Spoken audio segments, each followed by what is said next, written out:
Yeah. Awesome. Yeah, I'm glad to be back. I love what you've done with the place for sure. Yeah, It's different. it's come a long way. Yeah. It has. Yeah. Yeah, we've done a lot to it for sure. Yeah, a bunch of new vases that I want to show you guys today. So Yeah. it's going to be exciting. I can't wait. The coolest thing about having both you guys on the show at the same time is that we've got the number one we've got the number one short that's ever been on the Limitless before. So yeah, so major on the short because everybody loves Russ and your voice and talking about the moon. The moon. That's what it is. Yeah, people love talking about the moon. And then Ben coming back as this is actually the 1 year anniversary from when we recorded our first episode. It's literally to the day, Yeah. right? It's Wow. Hey. yeah. Congrats, 1 year. man. So, Yeah. well, congrats to Yeah. you. It's come a long way. I mean, we weren't in this studio. You've grown the channel from zip. It's great, and you've had a fantastic list of guests coming on, and I know you were going to get some pretty epic guests in the near future. Yeah. As well, so.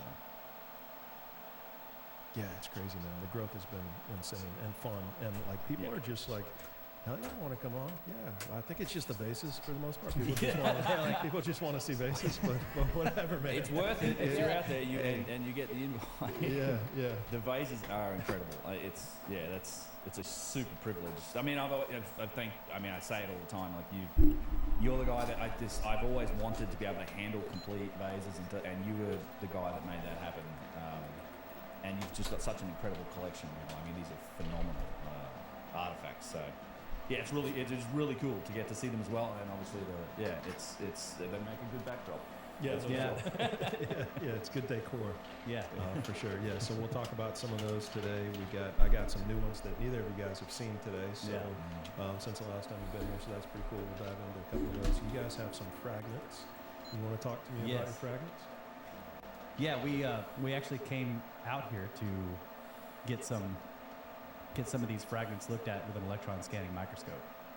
Right. Someone reached out to Ben. Max reached out to him and was like, "Hey, I have access to this equipment, and I'd like to see some of these faces. Look at the tool marks, under this magnification." And so we came down here to do that and brought these pieces.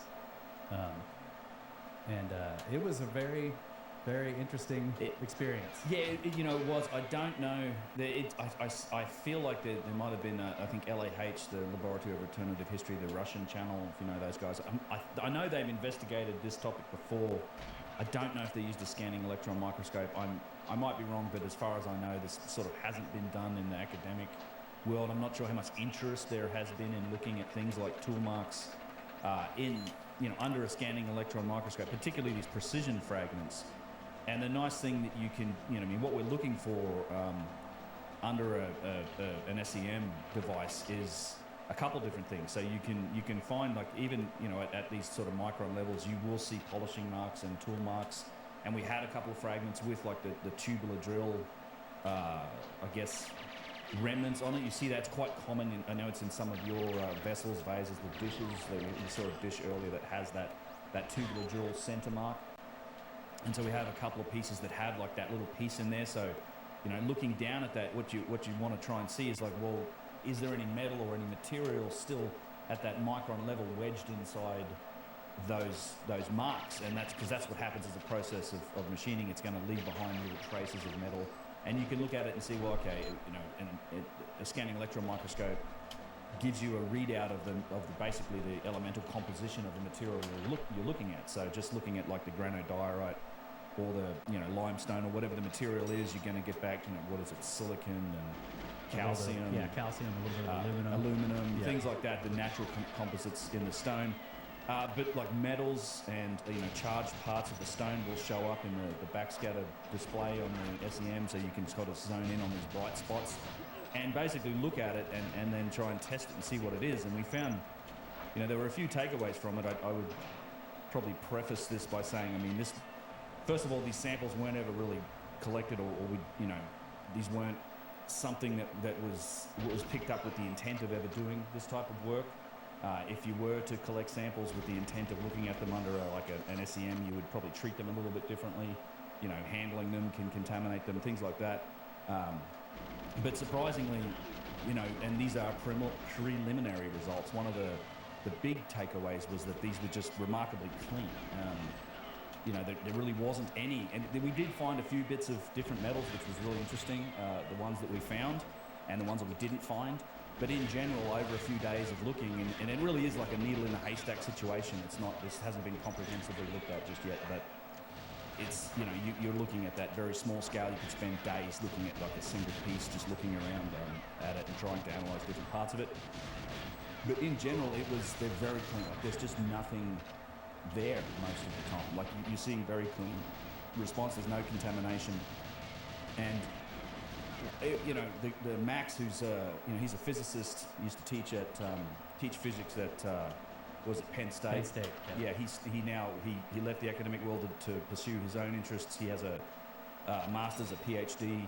I think his PhD is in ultrasonics. He has an ultrasonic setup in a laboratory at his place, and he thinks that just that lack of any real metal or anything at all in a lot of these grooves might be indication that it wasn't really a mechanical polishing or machining process that was used. It might have been something like ultrasonics, because that's a process we use today. You take very hard stone, things like diamonds and rings, to a jeweler, and you put them through an ultrasonic cleaning process, and it's going to clean and polish that jewelry right up, and it's not like it's mechanically being touched by something. It's a fluid that's doing it's vibration through the fluid that like just cleans it, washes it basically.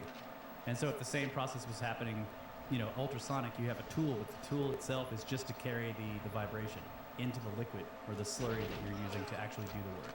Yeah. Right. So the tool itself, whatever it's made of, iron, copper, titanium, it isn't actually making contact with the material that you're cutting, because it's the slurry that's doing that, and the slurry is constantly moving, washing through. Right. Yeah. The tool itself is just vibrating. The tool carries the vibration, and it doesn't actually make contact. If you're doing it right. This is the first piece we put under the microscope, and if you see that one you can see there's a curve there. That's part of the original coring out of the block of material to make the vase. That's the base of it. That's right there the bottom, on the and then that curved line is the remnant of the coring, and so that's the first thing we looked at as we were following that curve to see, like, is there, because the standard model tells us it was a copper tube with sand and they were grinding. Yeah. So we should have found bits of copper tiny bits of copper caught in the middle of the crystalline matrix of the stone itself. Sure. And there's nothing. Oh, Yeah. wow.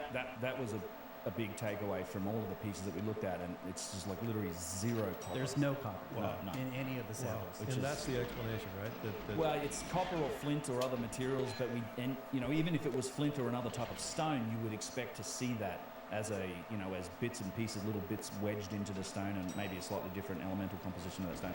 We didn't see that, and we didn't see any copper at all. Wow.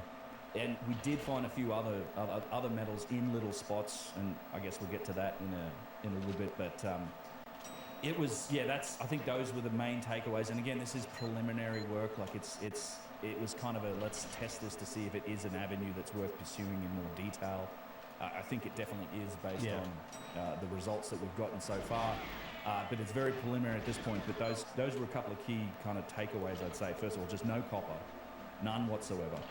And this sort of cleanliness and lack of contamination of anything on most of these samples, which might be suggestive of a non-mechanical process. I mean, you talk about ultrasonics. Like in Max's ultrasonics rig, he has he's got this titanium rod that's like this round, and it shapes itself down to about like a half-inch bar, and that's what he's using that in an oil, I think, to do ultrasonic processes on other materials. And you can literally see the bottom of this titanium bar has been worn away. Like it's just that's just from the action and that ultrasonic kind of also working on the bar itself. So I have some pictures of that, but it's like that does work as a process, and it was really interesting not to find anything. I was we did on one of the pieces a quartz piece that also had a tubular drill cut on the bottom. This was like a rock crystal vessel, and I will say this also that these vessels, we know that they definitely are ancient Egyptian pieces. They've come from private collectors in Egypt and elsewhere that have been sort of given to us for the purposes of this type of investigation, looking at a bit more closely. Directly from the step pyramid. Yeah, right? a couple. We know that several of them have come from beneath the step pyramid. 100%. Like that's. So the provenance is undeniable, undisputable that these are ancient, that these were. Yes. Yeah, and so I mean, they match all the different. I mean, you can match it up. 100%. These are I mean, very similar to the ones that you'll Yes. see in this room in my collection. I mean, this is absolutely beautiful. You can see the tapering that's coming up off of the base Yeah. of the thing. How it's just perfect. The smoothness is almost like it's been polished. I mean, the outside has obviously been polished incredibly well. You can see just a couple of tool marks on the inside, but I wonder just like, so impeccable provenance. You guys have looked at these under a microscope, and you're seeing very little signs of any material that's been embedded into these. Right, on most of them were very clean. Again, not comprehensively looked at. Okay. You know, there's a needle in a haystack situation at the micron level, even with a piece like that size. Like you could spend days looking at. You can, it. days. So how much? Right, because you're looking at just one tiny little, yeah. like Yeah, I tiny mean, little piece literally of it. the smallest level of magnification is you're looking at an image that might be, 2 or 3 millimeters across, Right. and you can't see a lot from there. You've got to like zoom in, and at the highest level of magnification, I mean, you're down at the 10 micron kind of scale, Right. or 50 micron, Yeah. which is 50 thousandths of a millimeter.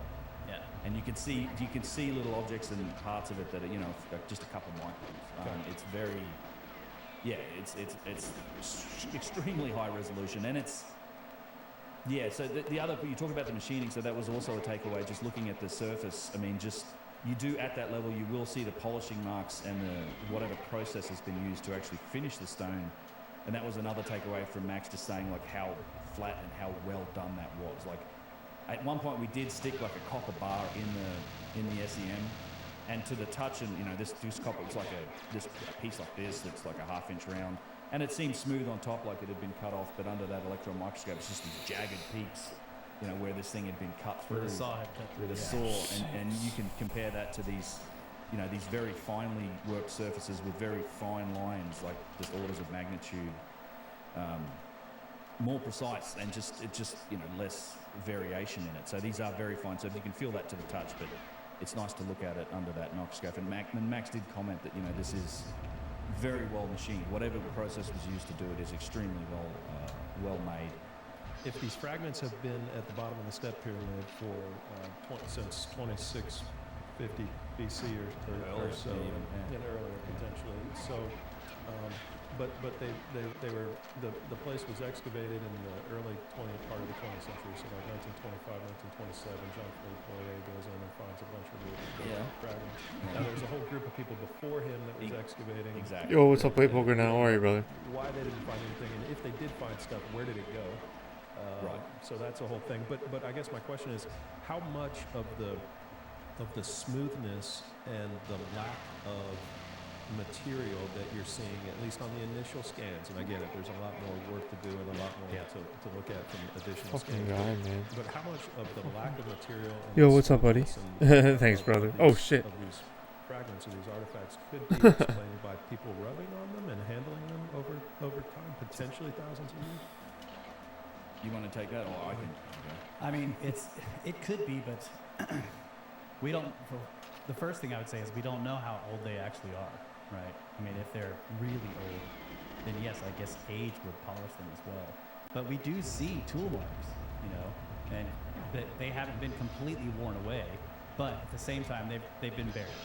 So, and then, some of these sections that are in the step pyramid are still being excavated, and some of these Right. fragments are coming from the parts that haven't been excavated yet or have just been excavated. Yeah, and in terms of cleaning it, I mean, you are talking, and this is where the small fragments of different metals and materials that we found were quite interesting, because they were properly, you could see it with the topographical display on the SEM that these are wedged in, between like the components of the rock itself. Like it's not like it's a speck of something sitting on there and resting on there that would fall off. These are parts of a tool that's working on that surface that it seems like it's something it's taken a tiny sliver or piece of that and Smoker's talking AK partying.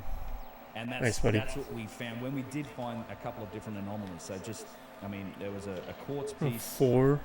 that had a tool mark, and looking in that tool mark, we found Oh my traces of a couple gosh. different metals, just in like very odd spots. We found tin, zinc, and iron. iron and titanium.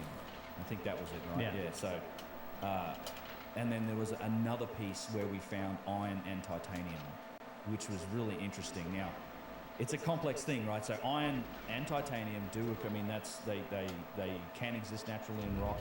You know, typically it's always really it's in the form of an oxide, so iron oxide or titanium dioxide.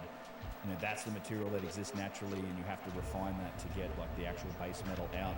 And we definitely found some sections of this type of stone where you have, you know, iron oxide was in it. Like, so it's probably naturally present in that part of the stone where you see. So you get a return on the spectrograph on the electron microscope. You're seeing Fe and iron and O for oxygen. So you're seeing these spikes of the elemental composition, Did I get him? along with What? you know, Fuck off, silica, man. aluminum, the other parts of the natural makeup of the Hey, stone. fuck you, asshole. However, in some Oh my places, God, in these little man. specks that correlated with what looked like a speck or a shape of material that in some cases might be 5 This microns sucks, across. dude. One we found was like 40 or 50 microns across. Yeah. That had shape to it. It looked like, and you could see it. And I can show you images of it. It looked like it's something that's sort of actually in the rock. You know, we found just titanium, and that doesn't really exist naturally. What? So we weren't seeing a Are return you on the oxygen. kidding me? It's you're getting titanium, and then you're getting titanium and iron without oxygen. So potentially, I don't know, it could be an alloy. Some kind of alloy. So you know, really sort of interesting result. Again, bears more investigation. Finding one spot of tin or a couple little spots of tin was interesting. I immediately thought of, well, you know, because it's copper and tin is bronze. And of course, in the Old Kingdom, Third Dynasty, they weren't supposed to have had bronze at that point. But we just found no copper at all. So this is just straight tin. Also, zinc was an interesting one to see show up in a couple of little tiny spots. Like it's, you know, Russ was saying, you know, your mind goes towards batteries. Yeah, you and start things thinking like about batteries. Right. So, yeah, I think the results are interesting. I don't know quite what to make of it just yet. I do want to emphasize my key takeaways from this Fucking are iron. cleanliness and the lack of any real evidence for machining. And again, I want to compare it to say a piece of stone that's been worked. Let's get a piece of stone and get a copper bar and try and work it with sand and then look at that and see what should you see if that's the process.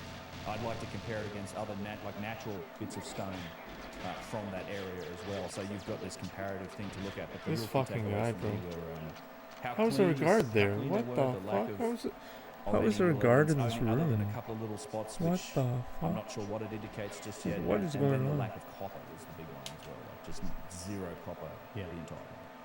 And with the zinc and the 114. tin specifically, It's a PV. they were in. So we were looking at areas where you could see groups of tool marks, like long Sorry, my chat reset. I don't know if lines I missed that all would the be, messages. like very tiny tool marks, something that's completely invisible when you're just looking at the thing. And then the they tin, were parallel. They were. yeah, they're like running alongside each other, right? And then there's at the end of one of those lines, there's this little splinter of bright metal. You can see it on the screen, jammed in. It looks like it's jammed into the end of the mark. And then we'd focus on that, have the microscope give us a return on it, and it shows up as tin. And you're like, okay, it looks like a fragment of tin got I guess I jammed just into the end of did. this tool mark, as the tool is coming off working the stone, or it hits a harder piece and stops cutting, and the tin breaks off, or something like that. And the same with the titanium. The titanium, it looked like a squarish bit that had gotten jammed into a natural area full of rougher crystals. I should open that door Like it had first. Dug a little deeper there and then got caught at the edge of that particular section of material and broke off. This is the piece that I just pause it. And you can see this is, and you can see the scale. I think it's 100 microns at the top there. And 100 microns is what? It's 100,000, so it's a Hey, 0.1 fuck you, man. millimeter. Yeah. 100 microns is 0.1 millimeter. Yes. Okay. So a tenth of a millimeter. So 1,000 microns is 1 millimeter. Yes. Yeah. And so that's the scale with that yellow bar. So that bar represents basically tenth of a millimeter. So the part we're looking at here, and so you have a couple of displays. And this little crosshair, yellow crosshair, represents where you're sampling the stone. So you're getting this Oh, you backscatter fucking turn. reading from the electron This microscope. that gives you asshole, these man. images, and then you can kind How of many target a fucking beam of shots, bro? electrons to look Like, at fuck getting a this guy, return man. of elemental composition. Like, So what seriously? elements in you know, the periodic table make up the Oh, material that so you're looking fucking at. And it's dumb. really this thing here. It's like this almost square-looking piece. It actually lights up and looks different. It's like it's snapped off. It's embedded Yeah, in it's the got stone it's here. jagged on the bottom edge, square on the Square-ish. other 3 edges, and then it looks like it's got a hole through the middle of it. You know. Yeah, and so when you hit it with this crosshair, you're basically sending a bunch of electrons in, and it's reflecting back, and it's getting a reading of what it looks like on the O2 table. So you're seeing some silicon. This is the The calcium, Silicon, silica, a little bit calcium, of aluminum, but we're getting watch the Oh, I need that titanium. body armor. is coming back, Yeah, which is TI, yeah. and very little in the way of What a the little fuck, tiny bit man? of What the fuck is oxygen. this, asshole, man? And it takes a while to build it up, and you can try in different spots. So this is the work. like it's just so fucking in dumb. general, you can all these different peaks on this readout and correlate to different elements. So sampling the bit in the middle. There's no titanium. There's no right? titanium on that bit in the So middle. it is a around hole it. through it into the crystalline material of the stone itself. So this is a typical kind of response you'd get from just that type of diorite. We saw this all day long. Aluminum, silicon, calcium. Yeah. That's pretty much And the a little makeup bit of of oxygen. a little bit of oxygen. That's the makeup of the diorite, I suppose, or whatever it is. Granite. It's very similar. The limestone piece maybe looked a little different. Yeah, the limestone. It had some magnesium and yeah. Just explain to people, and hopefully, Ryan, we can get a Come shot on, of a man. couple of these fragments, but just how beautiful these actually are, and the polish that's involved Come on. in these fragments. I mean, these are very similar to a lot of the precision pieces that I have there. There you go. Yeah. The polish is amazing. I hate this fucking level, bro. Tell how This big one this piece here sucks. would be based on the kind of the curvature of it. Oh, And with the one you had there, it's yeah. a big piece, man. Yeah. You're talking about a huge piece of stone right here, and very thin, and the tapering is like perfect. I mean, it gets more thin on the edge just a bit, and kind of gets a bit thicker where it needs to be thicker. It's got tool marks. It's just absolutely stunning. It's incredible to see something directly from the step pyramid that has this level of polish Yeah. and just like symmetry and just perfection of art and work. Oh, that's better. makes 106. me That's feel better better. about a lot of this stuff. Yeah. Ridiculous Dude, fucking it's- Darren. I mean, It's very similar. Yeah, it is, and I do like these samples because they show you a lot of interesting aspects that's gone into the shaping and design, I guess, and machining of these vessels. This one in particular, I like. It's very thin, but like you said, the tapering is really important. That's difficult to achieve, like this going from thick to thin to thin to thin, and yeah, it'd be great to like if you have even the calipers to measure this little spot in between here. I'm guessing it's a couple of millimeters. Yeah, here we go, folks. Yeah. This is what this is all about, I right? did want to measure these actually. The thinness of this piece, which it's I was translucent. gonna get him. I did. Uh, Fuck this game. Come on, man. Like we did in Danville with the dumbs, except it's not on a mounted. let's see, it's right-handed tool, of course. This in what, millimeters, inches? You can change it. No. I'm not sure what it's set to now, but you just squeeze. It's the not faster than bottom, it 106. opens up. No, I'm just saying, what's the readout here? It's inches, so yeah, 0.128 inches. Is there a way to set this to metric so I can? It's one of those buttons on the bottom. What No. the fuck, man? Let's see, Dave. Mode. No, make that work. So 0.1, I mean, yeah, I don't know, can't do that in my head. Oh, there you go. So yeah, so 3.2 millimeters. So that's about what I was expecting. I thought this was somewhere between 3 and 4 millimeters thick. So yeah, so it tapers from a thicker piece that might be 5 or 6, and it just tapers down on an edge to the finest part of it, which is right beneath the lip of this piece. And you're also seeing the curvature of it with this. That's the thinnest fragment we've got. Right? This is the thinnest fragment. Yeah. Yeah. It's amazing. Yeah. It's beautiful. And this other one is similar. The tapering is more pronounced on this. Here you Come on, man. go. This one.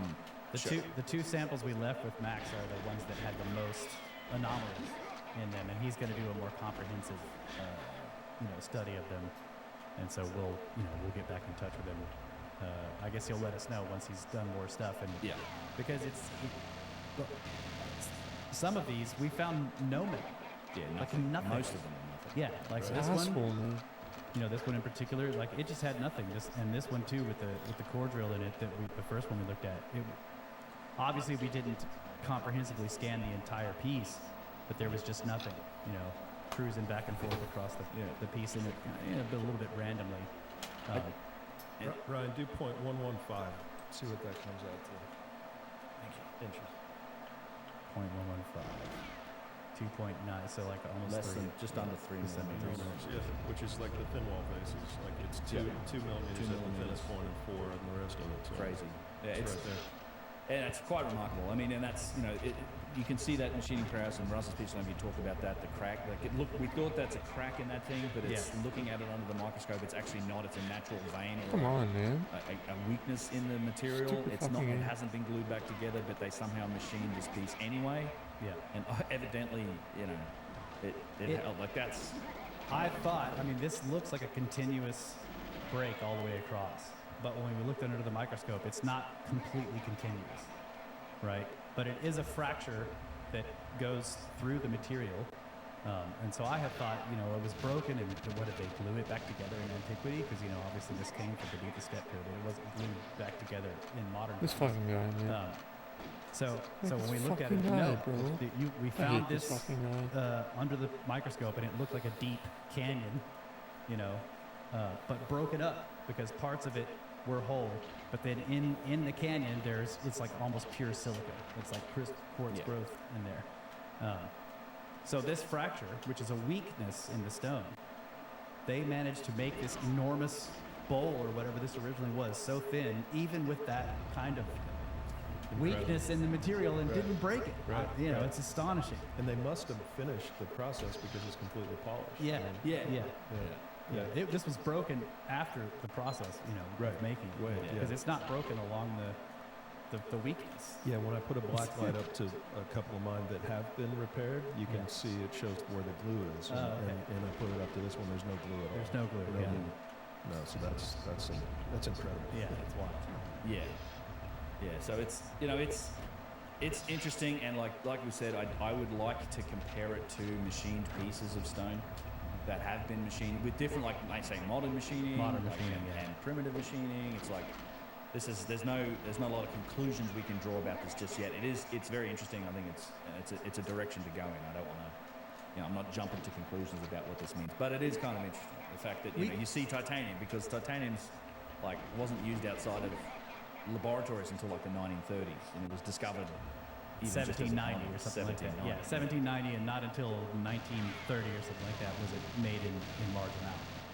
So it wasn't used to cut stone. Oh, let's go, baby. Until like, the That's industrial sub-minute? revolution. We started Sub-minute using essay? it in the 20th century. Like it's outside of Hey, just like it's pretty laboratory good. experiments 57? to try Hey, and figure come it out. on.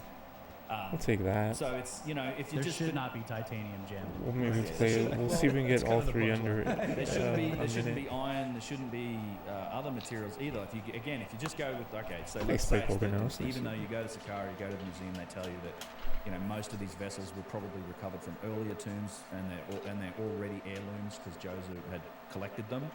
But let's pin it at like kind of that early part of the Old Kingdom. I mean, just there's no iron. I don't know about if there was tin or not. So they probably had they had copper about that. And that's about it. Like, there's just you shouldn't be seeing some of these other things in that. Oh, I period. tried to keep. I That's tried to keep always been full speed there, but I gotta turn my roll. I got aspect of stuck these in that I there. looked at along with the precision and the machining. It's like this doesn't match up with what should be the known capabilities of that civilization at that time. And yet we have other artifacts that do match those primitive capabilities. That's my whole tale of two industries thing. I think you can see the result of those relatively primitive tools and techniques throughout the I like all of it. But alongside That's that fine. exists some of these Come on, out of place man. artifacts like these that display just astonishing precision machining. And this is why the vases are so important, is because they do go way back in time. Like they're pinning some of these machining and precise sort of manufacturing techniques to a very early period of time. That you see similar techniques in other artifacts, the boxes, the statues, some slabs, things like that. But we know that these vessels go way back in time to pre-dynastic times. Like up to like 10+ thousand years ago. Like I often use Toshka as an example as a site it's now underwater since the dam, the Aswan Dam was created. Some people get worked up about Toshka when I talk about it. I primarily use it as an outlier of an example in terms of dates. You can go to the Nubian Museum in Aswan and look at it, and you'll find pictures of a lot of those excavations in that area, including Toshka, that I think definitely show stone vessels. I mean, 100% there are stone vessels mixed in with these very primitive burials and, poorly sort of made pottery vessels. And some of those pottery vessels and stone vessels you can see in museums. There's lots of sites that show that. They're 100%, and this isn't controversial at all, stone vessels like these are known to be pre-dynastic.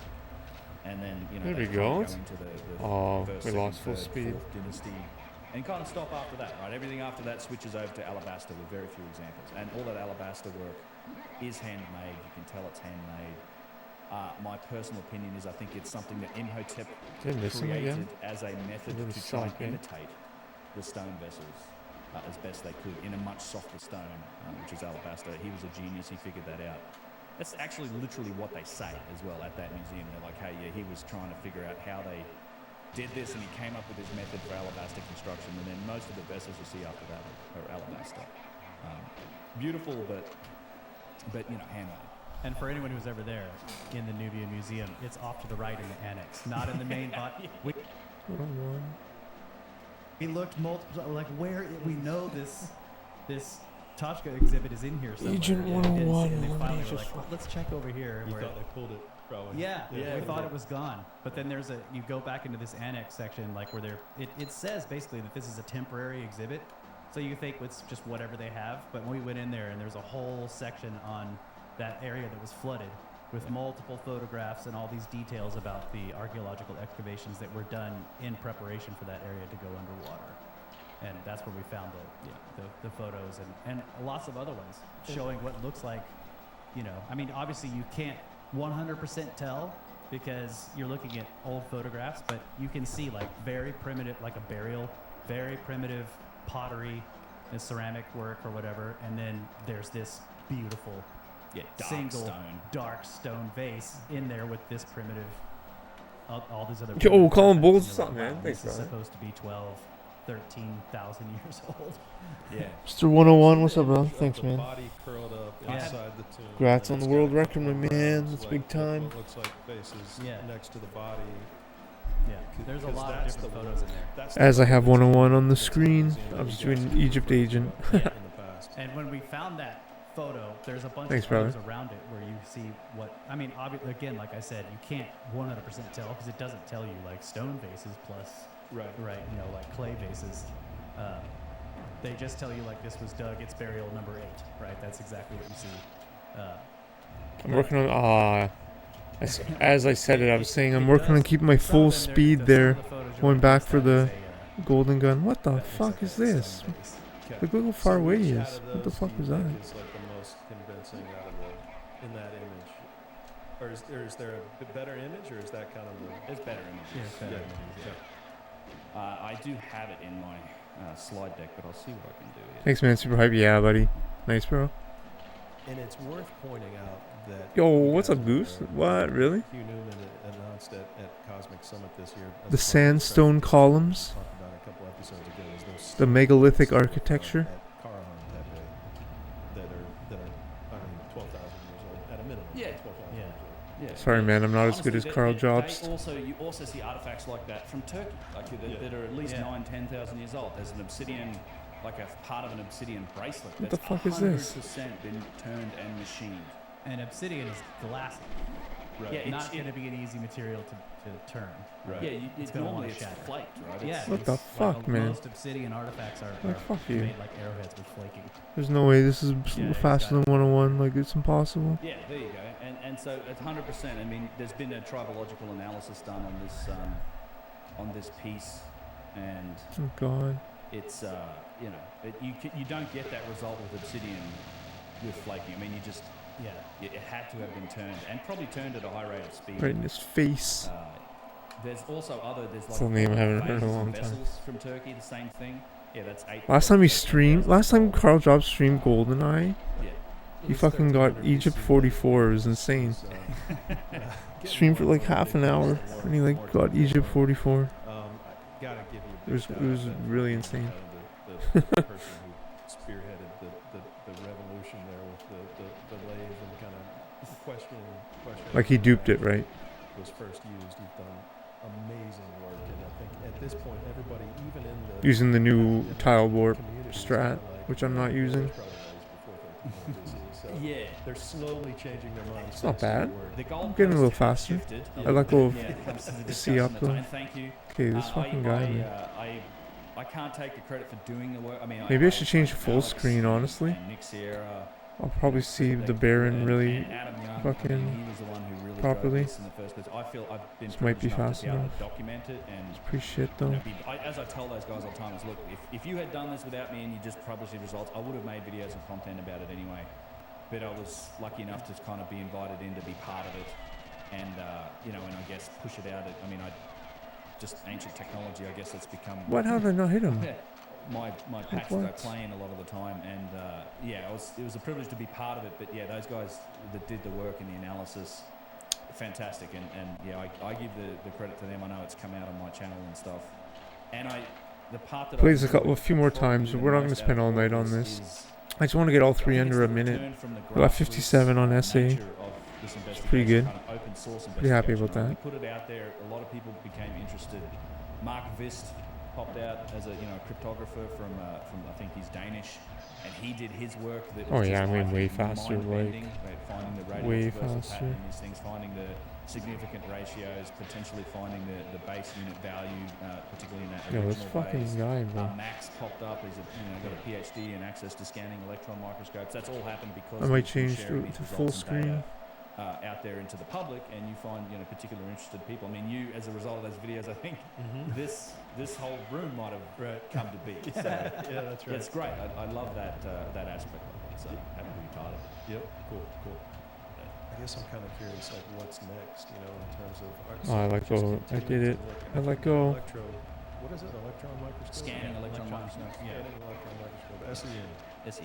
Yeah. So that's kind of the. I only saw him because he was running at me that time. This project and continuing to. It would be great to get samples that are then protected Fuck off, man. from contamination. We'll have to see about that. Obviously, This might be We fast just don't enough. Go take stuff, right? Yeah. But If I it's get a possible first to hit Baron, take it'll some very be small like fragments, get 59. permission, and then get them looked at and have them be protected so that nobody's handling it. It doesn't get cleaned. Should I just straight right up to him and doesn't shoot him in the get head? washed, I rinsed, think I'm or gonna do that. anything, and then take it and look at it and see what's Like, on fuck there, this guy, bro. without any basically trying to look at it exactly as it was from beneath the step period or whatever. That would be awesome. Comparing. So doing the comparison work to other stuff. Comparison to rough stone of the same material. I mean, Ben, do we know where they got this stuff? I mean, where did they get this? Yeah, so various different spots with the quarries. Yeah, I don't know. That's one of the big questions about that. Eric, the director, said I would really like this There level. was such an array of semi-exotic stone types that came from this area. It almost growing there's on a me. whole problem around trade. Like you find things like It's definitely there's a growing lapis on me. lazuli tube that's in a pre-dynastic section. Can't in the see Egyptian Baron museum, with it's shit, bone though. bead ornaments, with the gold, the gold tip on it. I've actually found another one. I think there was another one I found in the a pre-dynastic section in the British Oh, museum. fuck but you. it's like there's no This source for guy's lapis such in a Egypt. fucking The closest asshole, source for man. lapis, as far as we know, is Afghanistan. So where are these stone He's types such an from? How are they asshole. getting their hands on such high quality pieces of stone? A lot of the time, There's no way this is these base. Like, this aren't made is from blocks of impossible. stone that you just find laying around on the surface. There's a quarrying process involved with all this. So, just there's all sorts of issues with that. But I would like to compare it to natural parts of the stone and then worked stone to see like what does it actually look like when it's machined with, a copper tube, or it's like a modern lathe. And, I think you'd still see those metal fragments there. Yeah. But it's something I'd like to get into. And plus, I'm not an expert in scanning electron microscopy, but it's I need I want to learn more about it and see what we can glean from the elemental composition. It's just an interesting avenue. I think with the vase scan project in general, I think a continuing goal is to expand the data set of analysis. It's pretty good. Done a huge part in that. But ultimately the goal is to get into museums, and there's been a bit of progress with Egyptian institutions working with museums that are interested in this process. That they're looking at it might be fast enough. It might be on those vessels. It might be. There are museums. A lot of them are already scanning. It's gonna be close. Usually just with LiDAR for things like It's gonna be really close. Should I just run up to him? I think I'm just gonna strafe up to him. It'd be nice to scan them with things like structured light, so you have a Like, little fuck more off. depth to it, and then This the scans asshole, can be bro. analyzed. I think it works really well from a digital preservation such a perspective fucking as well. asshole. So you could, you're quite literally digitally preserving that item forever. Should something ever happen to it with that process, I think it is beneficial for the museums as well to do that. And if you can get like a LiDAR point cloud plus the photogrammetry, like the texture, the imagery for it as well, and then you've like really preserved it, the higher resolution too. So let's talk about museums for a second, because there's a couple of comments on Look museums. at that. One is that people Sick. had a couple of people comment on my collection that are like, That was sick. that should be a museum. And it's like, that's fine. I think ultimately it would be cool to actually put these into a museum and have a lot of people go check them out. But What? Like, why? What I'm interested in is figuring I think he had his invincibility still on. First off, Whatever. how were these things made? Which is obviously Dumb. what we're all kind of working on here. But then, like, which ones are real and which ones aren't real? Because even in a museum, like, which ones are modern and which ones are ancient? Because even in a museum, I got really lucky there. This might be it. Potentially, This might be like 1 minute. modern.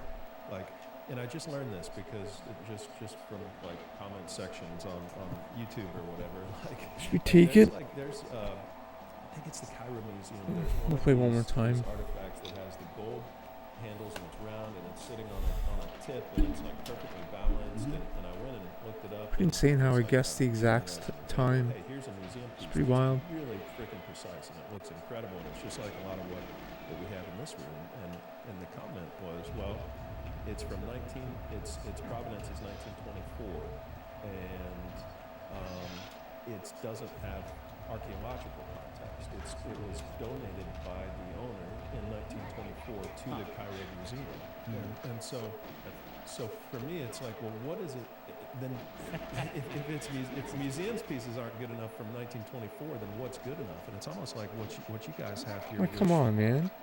is directly from the step pyramid, is even better than what we can find in museums. So I mean, to see that stuff kind of I didn't get him. analyzed. I mean, museums are great. Are you serious? You got to try to kind of What? work with them. But then, like, understanding of the pieces that we're looking at from museums, what's their history? Where did they come from? Was a private collection in 1924 or in 1880 or whenever it was donated? What was the technology? Was anybody making these at that point in time that could have been faked?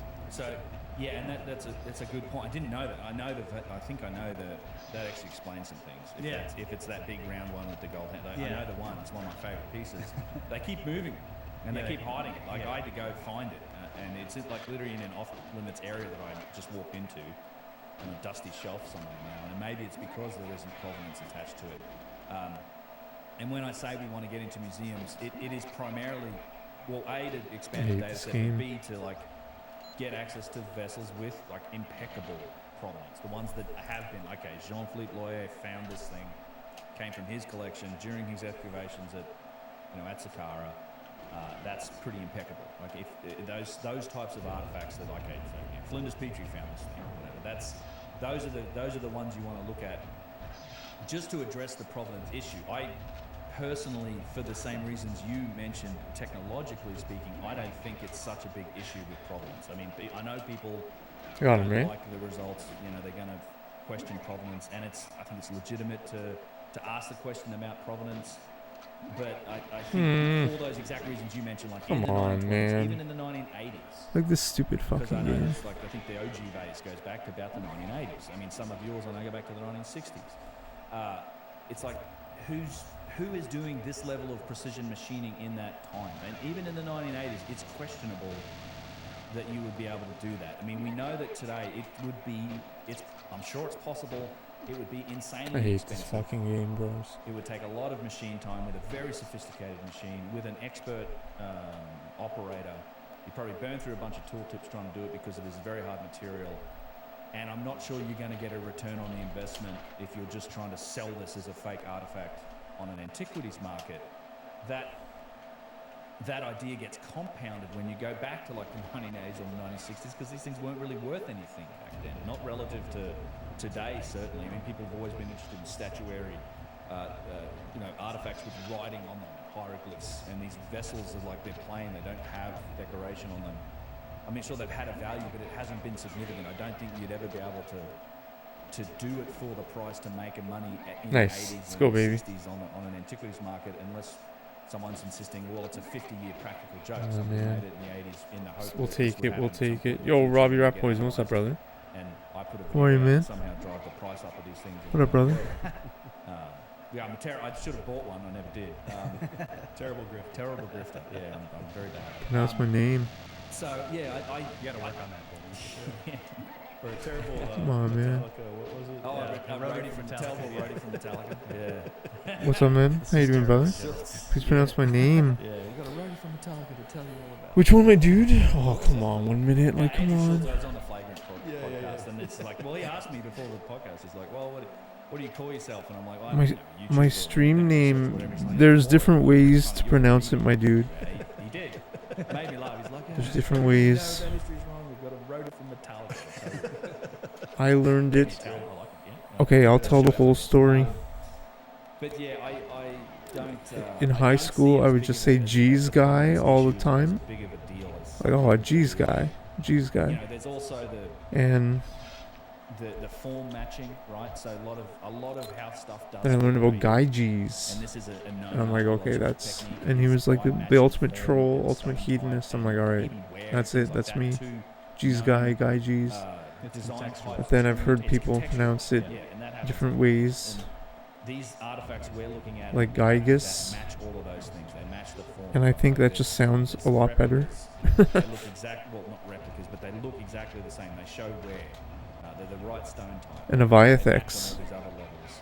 God rest his You're soul, just not always gonna have provenance. It's he not would like much. use Google and It's he the found that it reason was why I pronounced like think, in some Gyges, cases, like Greek, like Gyges, like finding gyro, out like gyros, where like you eat a gyro sandwich. It's like or Gyges. some of the time, like we were saying earlier, some of it is not. It's not really known. Where's the quarry? What's the source? You know, all of So this that's the stone has long story, a my man. signature that there's diorite all over the world, but you can figure. Honestly, I like the sound of Gyges. Exactly That has a really if you have nice the right fucking ring out, to it.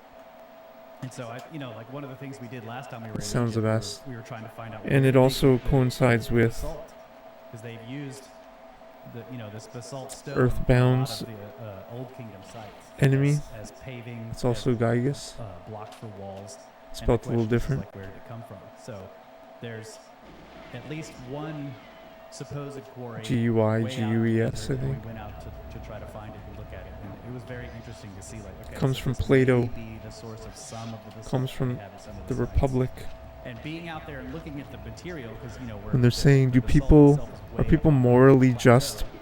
Do they act morally right because they're moral beings, or do they do it just to avoid the consequences? Do we have law and order just because humans just want to avoid the consequences and we're all actually evil beings? Oh yeah, this does kind of look like what we were seeing out there. Right? Like So take for now, obviously, example, that's we not have this scientific guy, fucking identification, Gyges, but finds a ring of it would be interesting to know, invisibility. like, what, some of these that He might uses be it to kill his supposed to be enemies, 6,000-7,000 years old, kills and the yet king, source, becomes the stone, king. is really, really far away. Kind of like the right archetypal outside. hedonist, right? And then you have to start thinking about trade routes. Who brought this? What if block you had ultimate of power? materials Would you to be Egypt so that they can make a this good block? guy, or would you be Some of that is fucking interesting. Gyges? I would like to know where these Yeah. stone types came from. Yeah, they all have Yeah. a story. Yeah. It's all unique story. Exactly. It's like you I can hate rack this your brain fucking and game, bro. just try to push that part of it aside because it's so cool. They all have, Yeah. different. I might just stuff, run up to his different fucking places, face and different shoot him right in the history, face. Yeah. That's slow though. They are all different, yeah. Like as Russ said, not all granites created equal. Thanks, Robbie. I appreciate you asking me, homie. Made with his book, I mean, originally he had talked about potential piezoelectric like properties of Aswanian granite in his theories around the pyramid, and he had to back off on that because he found out that particular type of Aswanian granite actually has a very low quartz content relative to other types of granite. It's like 15% or something, whereas some other types of granite had way more quartz content. So yeah, it's not all stones created equal. Come on, man! Like this fucking game, bro. You can pretty clearly see it's a different composition and type of stone. All right, I think this is the last time I'm gonna play this agent. It's really pissing me off. Where these materials came from. But like, what if we find out that, for example, and I know this is wild speculation here, but one of that, you only can get that from Peru. Right. Yeah. And then you're like, okay, hold on a second. Yeah. How did they make a, Yeah, we did it. 59. BC, how did they get Oh my god, I can't believe we actually did it. It's insane. That's what I was Alright, we'll try double O. We'll see if we can get double O below. But double O's harder because you gotta hit him in the head. There seems to be some I don't think it's gonna happen. There might have been a system of trade going on whenever these things were sourced. Yeah. I don't think that was necessarily the first and second dynasty of the Old Kingdom, or even the few thousand years before that. I don't know how to explain it. But So when were they? well, okay. This is a long answer. I mean, so my window of possibility that I put this in. So I think you have the same problem just by saying, okay, these vessels are pre-dynastic. Okay? I didn't see him get hit. Damn it, it's fine. Well, they're dynastic, or it's they're okay. early dynastic, in that you're finding them in these primitive burials. You're finding them. I shot him in the legs there. In the possession of Interesting. people who buried their dead in a fetal position in a shallow grave. They were making, I gotta headshot him here though. hand pottery that's rough. They had bone and beads. There is no indication. I'm gonna go for the YOLO shot and then I'm that gonna they had any capability still run up and to do hit this him. type of stonework at that time, which is talking back to like 15,000. Oh, I years thought I ago. got him. Everything else that we know about them suggests they didn't have the capability to finish It's not it. extremely hard stone like this, get it thin, all the aspects that we see about the bases. Same thing's true in the I think it's the dynastic PV though, world. 105. They say Place a little really more. what people think of as Old Kingdom Egypt really started in the third dynasty. It's the third and fourth dynasty, the most famous, but because before that, there's no real building, there's no statuary. It's the first and second dynasty. I know this was like, Barakat had to try to explain it in one of the bits of literature about on one of your vases. It's like, it's really interesting because we've dated this vase to the first and second dynasty to note that this seems to have been the only advanced form of stonework happening during that period. I'm like, well, is that really the case? If they could make these vessels, they're probably going to do statues, they're probably going to do other stonework. We just don't see it. So Really? I think there's a disparity between that, so that this opens it up. Okay, so if there's a pre-dynastic time in that archaic age, and these vessels were found in these burials, is it possible that those people found them also? They somehow found a cache of them, and I think that if you're a primitive people and you're in the business of making pottery and clay pots to carry water or whatever else around, and you're probably using stone tools to do work with wood and all the rest of it, you find one of these things, you're going to Wow, what a immediately blessing. recognize It's such a blessing when he runs at you. Holy moly. It's an artifact that gods must have made this, because it's hard stone. I can't understand how it got this form. It becomes immediately Fine, we'll precious. take it. It What, filters did I up not through pass the him away? social Really? structure. It's going Really? to get collected by the people with social Wow. power in that organization, and they're probably going to say it's precious to me, bury it with me. Yeah. See the same thing happen throughout time. Still happens today. And that's where we find it. So now it's like, oh, well, how far back, when could these have possibly been made? These or any of the other artifacts. Now we're into this like unknown part of history. We get into really prehistory, and you get into these pre-Diluvian times. We have a real hard time tracing back evidence of humanity and human civilizations prior to the Younger Dryas. Certainly we find fossil remains, and we can find very primitive peoples, but nothing with the capability of making this sort of thing. I do think that if they did exist, I think there's, we see echoes of it through these other civilizations, perhaps inherited items, but most of it's been wiped out from the cataclysm. We just got to keep looking. Got to look in the Sahara, we've got to look underwater off the coastal shelves, things like that. But just a long-winded answer to your question about when did this happen.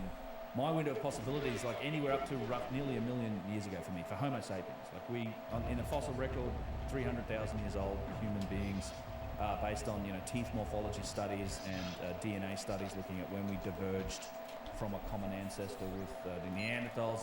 Those are all in the 7, 8, 900,000 year range. Hard evidence it's around 300,000 years, but we could have existed for up to nearly 1 million years old as a species. We know climatically on the planet in those periods of time, there's plenty of warm, temperate times. There was never any snowball Earth time. The reality is the planet, there's very few periods of time in the last 500 million years or so at least 65 million years that the planet's been as cold as it is right now. So we could have existed at some point. And Fuck this game. That's just, if that civilization gets lost to time. And cyclically, in terms of precession, if you look at alignments, we could, it's hard to say what cycle.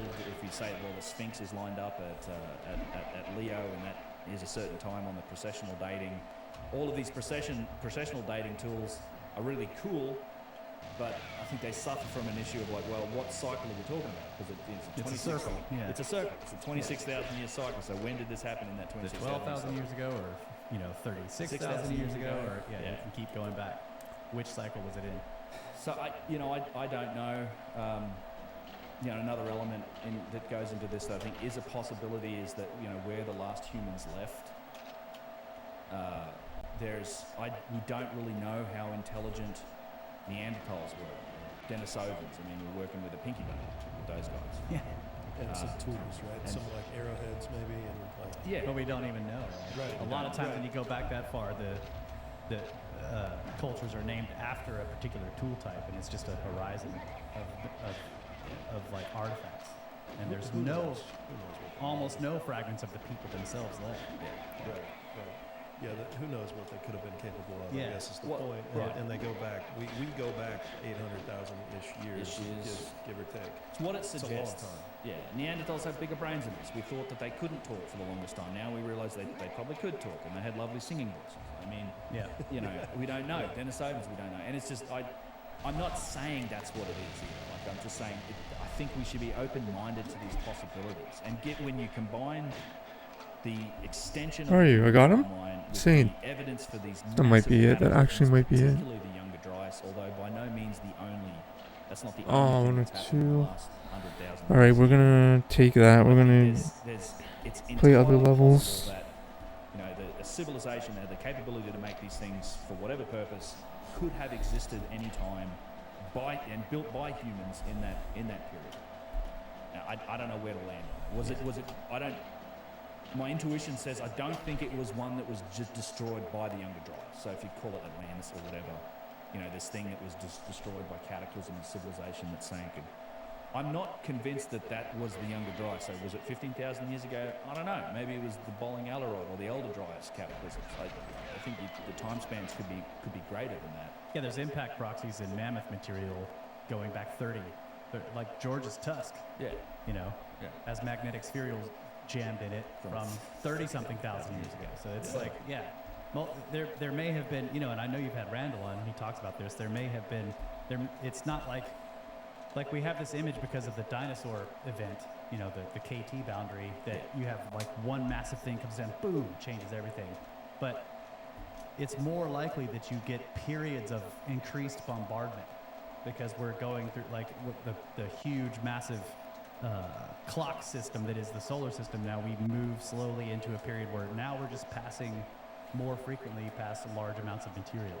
And so you can have 1,000 years where it's just more likely that stuff's going to come in and blow up in the atmosphere above you and wipe out a whole bunch of stuff, And that would cause massive fluctuations in climate during that period. And then after we get out of the bombardment period, then things have time to settle down. But stuff has gone extinct. You've moved, sometimes whole coastlines. And so, yes, if you had a technological civilization like ours during a period like that, if we moved into one of those periods right now where, say, every couple of years something large exploded, doesn't even have to hit the ground, just blows up in the atmosphere, an airburst, it is going to destroy civilization, it over time. you're not going to survive it. And you just go back to being primitive because you lose your infrastructure, you lose your power grid, you lose, everything else. So, yeah. And then if there's large enough geological movements of things like enormous floods, massive tidal waves and things like that, you lose all your coastal cities, and they're buried under 20 meters of stuff, and there's just nothing left, right? And it would have to be an accident of geology for it to be exposed again later. The whole place has to dry out, it becomes a desert, and then the desert gets some floods, and then it cuts a cliff, and then wow, look, there's a city sticking out of the cliff, right? And that might not happen for 2 or 3 million years or 50 million years. Or you're up in a high mountain, like say the Andes. Yeah, right. Right. I mean, what did the Egyptian priests say to Solon? How many floods have they witnessed? Yeah, they're like the Greeks are young. They remember one destruction, we remember 6. That's right. Yeah. Right. Gyges, yeah. So if they were He did. significantly older, 46, that's so terrible. 246 is a terrible time. Seeing the remnants of the tool within the grooves, right? Is that fair? Like all the rubbing over time, the handling over thousands and thousands. Potentially, I know. Yeah, I don't know. Yeah. This is why I think it's interesting to do some comparative work, and I probably need to talk to someone who knows a bit more about looking. I don't know if anyone really does look for that sort of evidence in tool marks. So I don't know at the moment. Can you really, if that bit is if something is wedged into? Yeah, I don't think this train PB is gonna happen. Train 00. Whatever metal it is, and wedging it in that stone. Is that going to be dislodged by handling or with sand? I would wonder about oxidation over time and just general degradation, right? Yeah, the metals oxidize, they disappear. Yeah. One of the things that I was warned about from one of the from Fayez Bearcat actually was that he looks at all of these things, and he's got 100 different ways of telling whether or not they're authentic, and of course the provenance factors, all of that, everything. He doesn't sell anything that he thinks is not genuine and authentic. Of course, he's not going to buy it in the first place. And so one of the things for him is the tool marks, and if the tool marks are very pronounced, and if you can rub your finger over the tool marks and kind of feel like you can feel it, you can feel the rib of the tool marks, then it's probably more modern. But his point is if you can rub your finger on it and it's smooth and the tool marks have kind of been worn down, then it's much more likely that it has a lot of age. Oh, I forgot the store. That's the kind of stuff that he'll stick to a lot of other things, like in dimensions and like the spinning thing, and like all of it, but it's like I played this level a bit before. I know it looks like I haven't played it ever in my entire life, but good, then it's modern, right? I find that awesome. Like no, the really good stuff is when it's the old stuff. Yeah. And I get that the seems like it's backwards. Right. I get the wear thing, and that is certainly possible. Again, I'd love to talk to someone who maybe knows more about it. Somebody like you probably know. But no doubt they've been extensively handled, and maybe it is just a case. Maybe we're not seeing. But this spent $4,000 beneath the step. $4,000 4,000 years beneath the step pyramid, not being handled by people or out in the desert being blown by sand. Right? It's sitting down there in basically stasis. I don't know. Is it a PB 109? That's really shit. I don't think it is. If it was 4,000 years old, SA. the marks would probably still be pretty pronounced. But if it was 20,000 Oh years, man. the marks would be well worn down by now.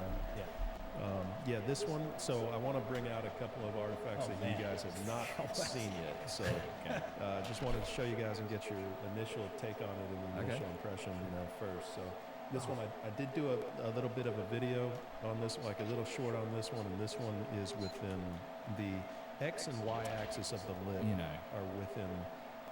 This is insane. It's 15/1 millionths of an inch. The difference between the X and Y axis of the lip, 15/1 millionths. So it's like 4/10,000ths of a millimeter. I mean, there's a couple things that jump out to me immediately on this. I mean, it's a unique shape. I mean, it's like a flattened version of the oblate shape that we see. It looks and feels incredibly smooth, and I'm sure it is extremely precise. But get this, the depth of the cut underneath this lip, like that's trying to machine this out. Like, and I'm sure with the scan, and you said it's super accurate. I'm trying to look at it. I mean, it's a tiniest of radiuses that's been machined, and this isn't a separate piece. I mean, I can feel. I mean, it's not some people think that these are like collars that go into it. It's not. This is the same thing. Like that. That's incredible. Like just this bit alone. Like trying to show this to a machinist and explain how you do this, how you cut this angle, and Russ, check that out. You got to see it. That's a phenomenal piece of stone. Oh my god. This was Danny Jones' favorite piece right here. Oh, it's up there for mine as well. You see this? That there's a curve this way. Yep. Yeah, so there's a curve that way on the lug yeah. handles, like a Both of them. inverse curve. Yeah. Like there's a huge radius here. Well, that would be an interesting thing to measure, right? To see does that radius fit like the radial traversal pattern? Yeah. Does this thing reflect the same? True. This is the analysis, but I mean, to me, it's that angle under that lid. Oh, the perfect It stairs. sits perfectly flat, of course. This It'll is such a privilege, people. spin for years. It'll. I imagine it would. Yeah. I mean. Okay, and it's very deep this way. Yeah, it's Right. thin. So it's not like there's just a little hollow in here. They made a thin wall all the way around. Oh, here we There go. you go. yeah. There's the report. man, Yeah. we definitely want to do it. Yeah, look at that. And look at the it's profile. light. You can see how it's been machined underneath because it's light. Like it doesn't. There's Yeah. not a lot of mass to it. It's, Yeah, so this is the measured variance is it's 126.718 millimeters on both the x and the y-axis. So you have to go out to the 10,000th. You have to go out 4 spaces past the decimal to see where it varies from. That's millimeters. That's millimeters. It's insane. it's the same. I mean, It's the same. It's the same. Yeah, yeah. I mean, So it's within. It's a thousandth. It's a micron. you see where it says measured? 71837179. There you go. So it's Yeah. 4,000. Like Right. four micron. Right. 4 micron. 4 microns. There's a new bar, people. Yeah. But you You see do this, that with your grinding. but No, you know, it's 0.4 microns, isn't it? I think it's 0.4. Is this millimeters? This Yeah. measurement? Yeah. So 1 micron's a thousandth of a millimeter. Yeah, so 0.4 microns. Well, no. If it's the third, is it the third So digit or fourth fourth digit? digit. Okay, so 0.4 microns. Yeah. Holy crap! All right. Yeah, dude. So it's less than a micron Right, difference. right. Oh, less than Lord. a half of a micron. Yeah, you're right. Yeah, because the 8 is the micron. Yeah. So the 718, that's 718 microns. It's freaking crazy. So clearly a lathe was used to manufacture this. Right? I mean, look at those freaking lines. Yeah, you can see it. Yeah. Obvious. It's a perfect circle. It's got the lines going in circular all around it. This was turned. I mean, there's no question about that. Yeah, and this is in the scales in millimeters, I assume. 0. Correct. Yeah. Okay, so blue is within 0.2 of a millimeter. Red is within half a millimeter. And that's so you're talking. What do we in thous? It's it's like it's 25. It's 25 microns in a. Is it 25 microns in a thousandth of an inch? I think that's about right. Yeah, that's about That's about right. right. Yeah. That's remarkable. Like, good. Again, this is the power of this sort of data. I think it's we were talking about this the other day. I'm a big fan of experimental Egyptology. I think people should be trying to recreate these things. I don't have problems with I'm getting people doing that, absolutely but, shit I kicked, think bros. it's a problem when you go into it with a preconceived notion in mind, but still, these are the it's an axiom of Christoph. I think I need more bullets for Xenia too. My work, which is that if Whoops. you are proposing, you know how these things were done, and you have a process that you say this is how it was done, and you want to try and prove that by doing it, then you have to what? include the most difficult aspects of that problem. You can't just attack something piecemeal, because I've seen a lot of people that, and to my knowledge, like that, it actually addressing the most difficult aspects of these types of artifacts in stone, I've not seen anybody do. I've seen, can you lap a piece of stone flat? Yes, you can. You can sit there and lap it with 3 lapping blocks and do it. Can you take a block of stone and carve and like an inside corner on the outside and a 3-angle corner. Yeah, I've seen people do that. The problem is that people do one or two of those things and then they just say, see, it can be done, and then the whole problem is solved. You have to address things like the precision that we see in artifacts like this. You have to address things like the relative geometry and proportionate scale in single piece artifacts like the boxes. Like it's, when you get to a point where you literally can't fix mistakes by removing more material because you've got surfaces that are precise relative to each other. I mean, all of these are evidently things that were achieved, and they were achieved multiple times in the past, and those are the aspects of the problem that I think we need to address. And the more we uncover the depth of that sophistication and things like this, I think it just Oh my God, man. continually shifts the discussion away from this idea that these were made with rocks and sand and bits of and sticks, basically. That's been the big benefit of like shifting the goalpost. That whole discussion and the work with these scan results and the VScan project. It's been entertaining to watch those goalposts be shifted, because it used to be saying, well, no, they just did it by hand. They rubbed and they tried really hard, and they got there in the end. And that's We'll now try one more shifted to, well, time. clearly, it was done on a lathe, but it was a wooden lathe. They didn't have the wheel, but they made lathes and they made vessels. Easy, like you can do it, and it's like, okay, then please attempt. I'll wait. Yeah. Right. Yeah. Still haven't seen anything. There's a next time we go to Egypt, we should get a Like really this high fucking quality. game We go to that sucks. place where they make the alabaster. Yeah. Let's just get a really high quality one. Vase, One yeah. of the best ones, because they make them by hand, and they'll sit there and show you their process. Yeah, I You do. know. I've wanted one in a while. I want a handmade one and I want a machine A made. machined one, Because yeah. they do it both. They make them modern, modern ones, machined and handmade, and we'll get them Like both this fucking stupid fucking that'd be level. cool. and see what the results are. Yeah, that's been an intent for a while. Oh my god. A couple more, yeah. And then we'll move on past the vases maybe after this, but just want to get your reaction. You haven't I'm seen this one either. Sure, right? we can move on past the basics. God. Yeah, I'm gonna be here. This is the one that I've been wanting. I knew Matt was hiding this one from me earlier. I was asking for it. He's like, no. Oh my god. Because I've heard about this one. Yeah, this one's pretty special too. Wow. Yeah. You probably make a supercut of us going, wow. In this video. Thank you, sir. Oh. Dude. Yo, this is such Yeah, a this one fucking has- stupid game. I hate this level. So, when we talk Hate about this it, game. But the other thing I was gonna say earlier, like anyone who's worked with vector style graphics or CAD stuff, and you have a design, is familiar with how you can sort of grab the whole thing and just squish it.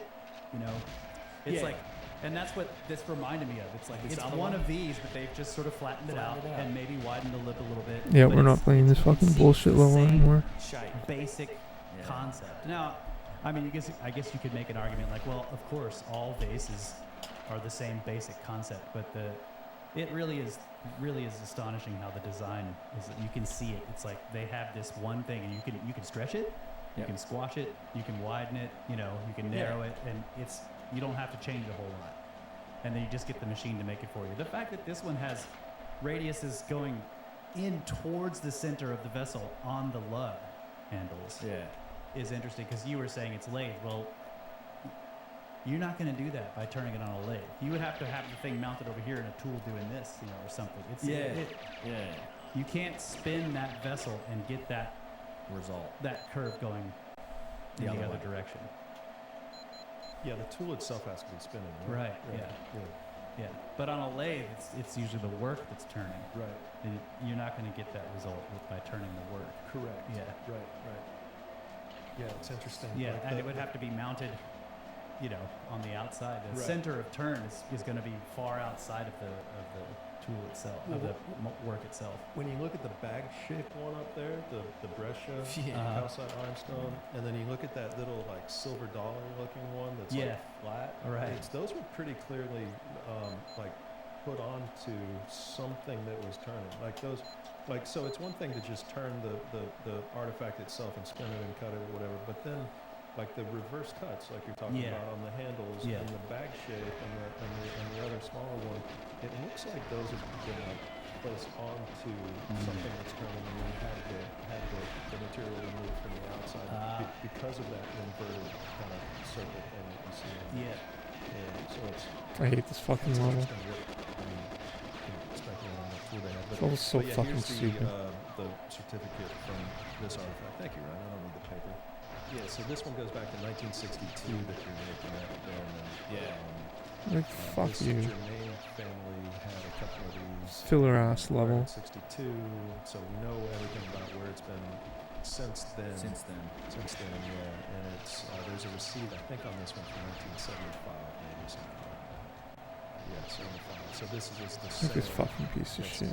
that's in that provenance from 75. They blacked out the bond because he bought two in this purchase, and so this is just for the one. I think I Yo, have what's up, Eric? one actually for Thanks, brother. this purchase as well, so. But anyway, I'm just playing all the filler levels of the game. solid provenance that goes back Yeah. deep into the 20th century. Yeah. And I'm doing well, brother. Thanks for being here, man. Thanks, buddy.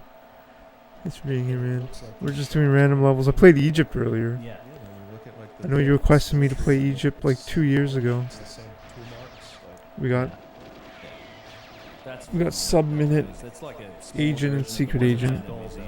Thanks, brother. Yeah.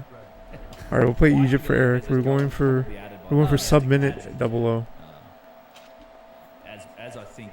You know, I was like looking at the this one light- again, The and holes. the holes that go through here, if you look through, it looks like it Thanks, actually brother. goes through the material of the vase itself, because it kind of goes. Oh, it cuts into the side. Yeah, like look at where it starts. It's on the inside, kind of. Yeah. Yeah, on the holes on those, they cut the hole in from each side. Each side, yeah. So Yeah. it's not like one continuous hole. They meet in the middle. Usually Yeah. it's like a V shape or like a side angle. Yeah, it's Yeah. a slight angle too. Yeah. Oh my The god. holes are interesting. My there's golden a lot gun of- pickup a lot of could vessels that don't have improve. Holes in the lug handles. I mean, they're lug handles. I'm not sure they're. Oh yeah, I want to play this on full screen because I can't see the fucking Baron, man. I think full screen I'll be able to see him better. The holes through the handles might have been added by the dynastic Egyptians at some point. Yeah, the holes are. As a purpose So you to can Whatever, put we'll string take up it. and- Yeah. It might not be I don't know pace. use 'em. Yeah, because they certainly don't seem to reflect the same sort of precision you see in the rest of the artifact. Last time we were here looking at these. Could be you Canada. told us What? that A a lot of West, these, nice brother. The handles are shifted towards one side very Right. slightly. Right. Like you can see it on this one. This This fucking this guy, distance bro. is shorter than this distance, so I they're hate this closer to this fucking side level, than this dude. side, and so that implies a front. Gonna be in Canada next week, nice buddy. On every one of A them. West, nice. I think you were It's saying offset, that. so if these were mounted That might have been somewhere, last. like I don't know so when you were saying that. Locked it in. It's like a Yeah. Cool, man. yeah. Yeah, That this should is be a big great, one. dude. Don't really work as handles. Oh, yeah. Where out west? You know, and this actually demonstrates that is cool. This demonstrates another thing that I've always had an issue with. Edmonton, calling cool. them lug Yeah, you handles told me about this. When did you is tell like a me? lot of them have this pronounced slope here. Cool, man. Like they're not. I mean, they don't. It's not really conducive to. You'd want it up. So you'd want Should it be up. fun. You want more of an angle if you're actually going to use these to hold it. Particularly if you've got something in it that's already heavy enough. But that slope doesn't make it super conducive to being an actual handle to hold it up. Like this. But yeah, this is cool. I didn't get him. It is. It's really cool. And that's the one that's measuring out. Nice, man. Old royal fingers. Ah, yeah. Should be fun. Yeah, I haven't done a ton of work on that in the last bunch of months. What are you doing there for work? The last ones that I've looked at, and it's Sorry for asking so many questions. You can just lurk if you want. essentially every measurement. So there's 6 ways to measure these things.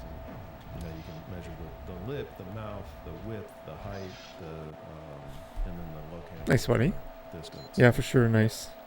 Yeah, it's all everyone. Work. in this Cool, tool brother. is just a couple of hundredths of Of an an inch of the finger. perfect royal finger. Yeah, and that one, we have images of that. Anheuser-Busch, right? 70s, I think, or 1980s. Ambev. That one, and it has really good provenance. It goes back past that, is my recollection. But Yeah. I know you have one as well that was on. It's been in displays in museums.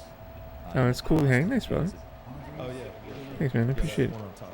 The one that Yeah, I'm gonna try this full This screen. is a vase with provenance. yeah, this is an example of A real vase. A Yeah. real vase. Yeah, that one's on the wall. This So. I mean, you can see the age, the patina. of Oh my age. god, full screen is It's terrible in this damaged level. collar like this, and it's a heavy. It's fine. It's heavy. That thing's massive. Yeah. That's all it is. my god, I'm getting nauseous. Levat, Yeah, nice this is buddy. cool. Thank you for Yes, the they work you guys are both kind of. I mean, how can you not be interested in this topic? Yeah. Right? It's like the coolest thing happening.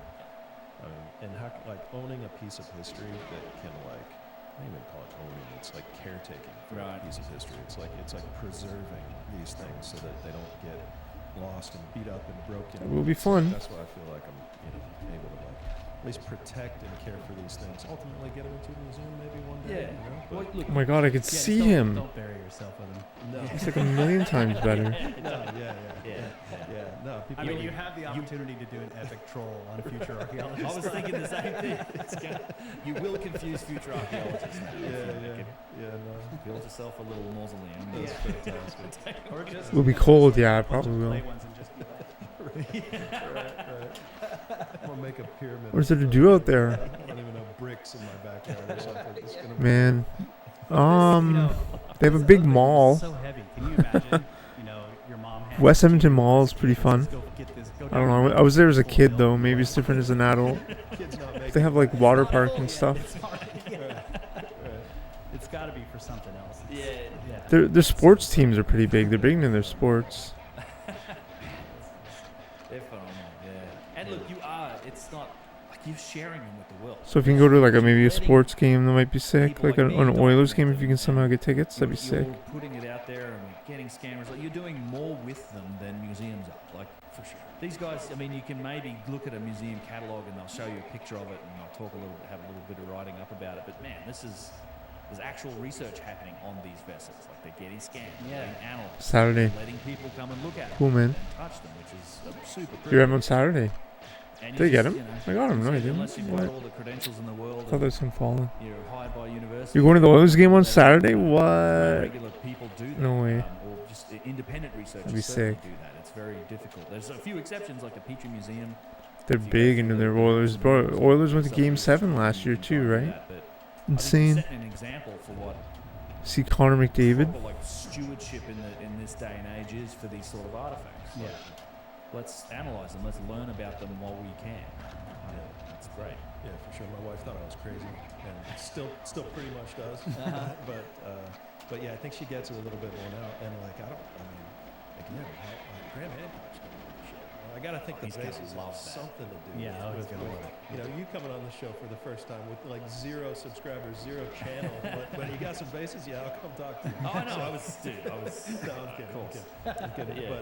But I mean, I feel like that, like it all kind of came together and clicked really well. And Excited. there's a lot of Nice, reasons brother. people wanna come down here and have a chat. It's- It's a once in a lifetime. Like, Glad you're here, man. it's freaking cool. Tell me about it. Yeah, if you're interested. I don't in think this, it's, you it can might- it might say be- it it's gonna is be a huge close. draw. It's phenomenal. Like, It's going to be close. I love the chance to hold it. And still, Hey, we did it. This Nice. is really the only complete artifact. So, Adam's vase and nice. stuff like that. But yeah, I'm pretty happy these about that. private collections are the ones that, Right. if that's what we can work with right now and analyze, that's what we're doing. Hopefully, we can stir the pot and 59. Thanks, more brother. Institutional Thanks, brother. organizations and museums. Yeah, I'm just doing random levels. Let's see, maybe Cradle. This is why this topic's getting more and more popular. I'd love to. I keep Train reaching out, agent. and if there are museums out there that are interested or willing to work with, we can certainly connect. Streets with double O, with maybe. Scanning and all the rest of it. I mean, we can make it happen. I wonder if you could do some kind of deal. Like, you find a museum that has some that you want scanned. You say, okay, so. Yeah, it's way better changing to full screen. You can see the Baron. Like, you guys can show it for a while as like, private collection, Matt Bell or whatever. In return for scanning some of your vases for provenance, you guys can show my collection for a month or whatever. Train SA? Yeah. Really? I mean, that. Sounds really bad. I mean, yeah, Yeah. you have one. Of I guess the you better- survive I mean, more this is now frequently, though. easily one of the best collections. Yeah. Anyway. I think my PB on this level is 201 or 2 minutes or something. I think it's 201. I love natural history museums On double O. and science museums and stuff. And it's the best. Two like, boosts. for example, Let's mineral go. collections that I've ever seen in my life. No, they you always say like, fucking idiot. on loan from Terrible. some private collector, fine. and then there's just gorgeous sets of like mineral collections. There's massive, Oh my geodes god, and I'm everything of toast amethyst. already. They come from private collectors, but they're on display for a limited amount of time at the museum. It's like, it would be cool to be able to do that with your collection too, show it around the world. In return for them letting us scan one of their Egyptian vases. I like it. That's a good strategy. Cool, man. Yeah. Any final closing thoughts on vases from you guys? Yeah, right. Can I have one? No, man, I just want to get like 2 minutes train essay. Asked and answered. Yeah, very good. I have to listen to her do her speech and stuff, right? Print of one though. Yeah, we'll get you some prints. Yeah. I have to wait for her for a couple of objectives. Like, can't remember which one. So That was a reaction. I'm sorry. Let me contemplate that for just a Bunker 100 maybe. second. No, That'd be fun. no, still no. This would be fun.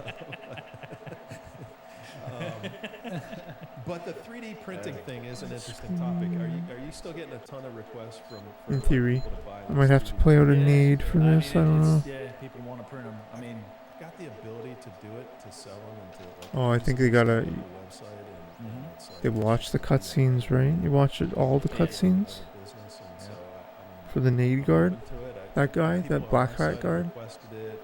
Yeah, that's what you do. Mohan is going to come out and do like a documentary on him. I mentioned to you guys last Yeah, night. yeah. So there's going to be, I think, some interest. And my concern is keeping up with the demand. Right. Yeah, I mean, I get endless requests for people to buy it. Like, can I buy a 3D printed version? Like, in my opinion, it's not my data to sell. Like, these aren't my bases. Yeah, we're not doing this. Adam's base is the original one. Yours, the thin wall Shoot one. part of the floor, then kill Uro, and finish and Adam, you've escape. been generous enough to share, like, the Shoot STLs. part of the floor, then kill Uro, and then Print it finish and themselves. escape There's lots of people that- till she that do. completes. But I get tons of requests from people that just want to be able to. They don't have access to a 3D printer or whatever. Or they just Surface. Want to buy one. Secret And I agent. can tell you what, they were a big hit at the Cosmic Summit when we were giving them away. People love them. I mean, Thanks, brother. You were kind enough to print like a copy of your collection essentially for me, and I have it on my shelf there. It's phenomenal. It's a great thing to have. I mean, people even ask me to sign the damn thing. Yeah. So it's very strange. But okay. Let's get like sub 2 minutes. You know, my handwriting is terrible. Like my PV is like 206 or something. BBK. That's what I should do. Yeah, like I'm smudging it because I'm left-handed. There you go. But yeah, I do get the request a lot. I mean, yeah, sure. I don't know. It's just another thing to do. Yeah, I guess. I Yeah. think ultimately I'll probably. Out of bounds, no worries, brother. But Thanks, man. it's Thanks for being here, man. Okay, when am I gonna have the courage to actually turn on a website and like let the orders? Thank you, brother. Oh, man. Because then it's you almost have to start. Catch you later, yo. Catch you later too, brother. Thanks, man. Yeah. Thanks, homie. So, but anyways, Appreciate it. So let's close out the vase topic if possible, and because there's one more question that I didn't. Joy get to Edmonton, ask, if I because don't one talk thing to you. that I don't know that it's been talked about. I guess you're going next a week. lot, and it is how. In Look what at this order fucking game. the vases were made, like What the how they fuck were was made, that? But what was the process of them being made? And I know there's a lot of debate and discussion on, do you turn it first and cut the outside first? At what point do you core it? At what point do you hollow out the walls? At what point do you polish it? At what point does the Oh, material I've auto-aim technologies off. come out? Have you guys thought much about a dumb. step-by-step kind of a process for how these were made? Yeah, and it is something that I have discussed with Chris Dunn and machinists who would, I think have a better idea than me about how this was done. And from my understanding, I think probably the first step you're going to do is if you can take that block of, say it's a raw block of stone that's been quarried or whatever that you're going to make a vase out of. I think that the first thing you would do is you would run. I'm just so fucking terrible. The first step is probably that initial tube drill. That defines your center. That defines your center. Then you got to balance it Yeah. before you can spin it. Yeah. So you get your There's that ball in the bottom of the step pyramid that right. it seems I'm not like used a to this rock, fucking like they were widescreen. going to make it into a vase. It's roughly. So also really it's sucks a donkey huge ball of, balls. like granite, basically, granodiorite. It's extremely heavy. And this is one of the things we question. Like, if these vases were made by these people, why are they storing an incomplete one, a raw one down here? It's like somebody took the trouble to lug this incredibly heavy ball of. It's not a vase, a big ball of material down here, because it was probably part of the rest of them wherever they found them, or at least they found a bunch of them. But yeah, it looks like Ben said, you'd have your piece, you core it out, now you have your center, and then you're going to want to, if you're going to spin it, you're going to want to start like shaving it off and make it roughly balanced. Otherwise, you get it on there and get it going, and it's going to tear your machine apart. You guys have a picture of this one? I probably do, and yeah. it just did make me think of something else that's in the Cairo Museum as well, which is I can send it to you too. which contradicts a bit of this, and whether or not that. So I do also. There are examples of handmade hard stone vessels that you'll find in the museum. You can see where they've been clearly grinding out a center. It's not like this defined tool mark. You can see where they've been grinding away, and it's a rough thing. But they also do have like what looks like the outside of a vessel. It's sort of roughly circular, and it is pretty well polished. But it's literally just like it's snapped off at the end. There's no holes. It's just like they haven't. It's possible. We'll try this one more time. Ever a vase, it could have been a piece that was snapped off something else. That this top part of it, but it's like, it is this polished exterior. Like we do the tops of head jets, for example. Like you see these other circular shapes of statues, like the crown, like the double crown. Yeah.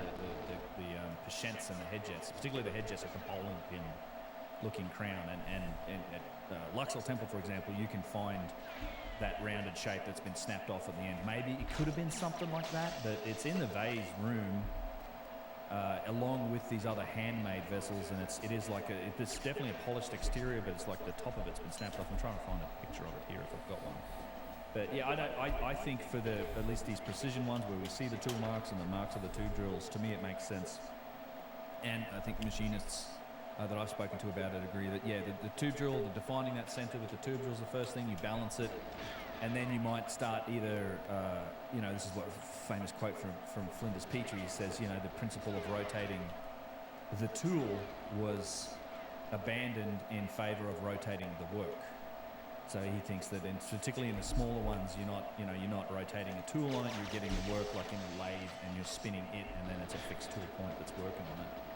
And you'd need that center defined. So to me, it's like that process. Probably the first thing is, you do that core drill, you start shaping the outside, get the outside to where you roughly want it. You would leave that ball nose or whatever it is. What the fuck, man? Because I don't think you can machine This those, fucking game. turn it, and create those lug handles. You need to leave that material all the way around the vessel. And then you might start doing the inside. You might start getting in there and curling out that inside relative to the outside, keeping that thickness where you want it. It's an interesting question once you get down to like the very thin-walled vases, because, and this was an idea that I think Chuck and some other people suggested on the trips. A geologist friend of ours, Chuck, he's awesome, and that they might have even like filled the inside with something to keep that vase solid. So as you're machining it down to this like very thin, you might want to like pack something into the center to keep it solid, so you're not getting as much vibration as you would otherwise getting it relatively thin. That might be a method that's involved, but I think that's the process, and then the polishing will probably happen at the end. I think once it's been shaped. Yeah, I remember when Chuck was telling us that, is like, if you want to get it really thin, you fill it with some kind of material that'll harden that you can then you can get out by heating it or something, and then you can turn it and wear the outside down as thin as you want. This game really fucking sucks. It breaking, and then you can get the stuff out of the middle. Yeah, when you're I think I'm pretty much done. That's got to be one of the trickiest parts, to make sure that it doesn't break. Try one more that time. the piece doesn't break. So it seems you want to do that first, right? Potentially. Yeah. I mean, if you do it last, then if you do it first and you continue to work on it, then you got a better chance of breaking it, I think. This here. Oh, there you go. Okay, so There's interesting, right? Like, this is in the museum. So what are we looking at? So this is in the museum. It's in a section. It's Like, what the fuck is that broken off at the bullshit? top. Like, fuck This is you. in the Egyptian Museum in Cairo. This is polished on the outside. It's obviously had some damage, but it looks kind of like the exterior of a vase, right? A no lug handle circular vase, but it's No inside. no inside. Okay. So it hasn't been it has been poured, or No, it hasn't. This is stone. So this is snapped off on top. So it's solid stone. yeah. So it looks like they're getting the outside shape before they pour it, then, at least on this one.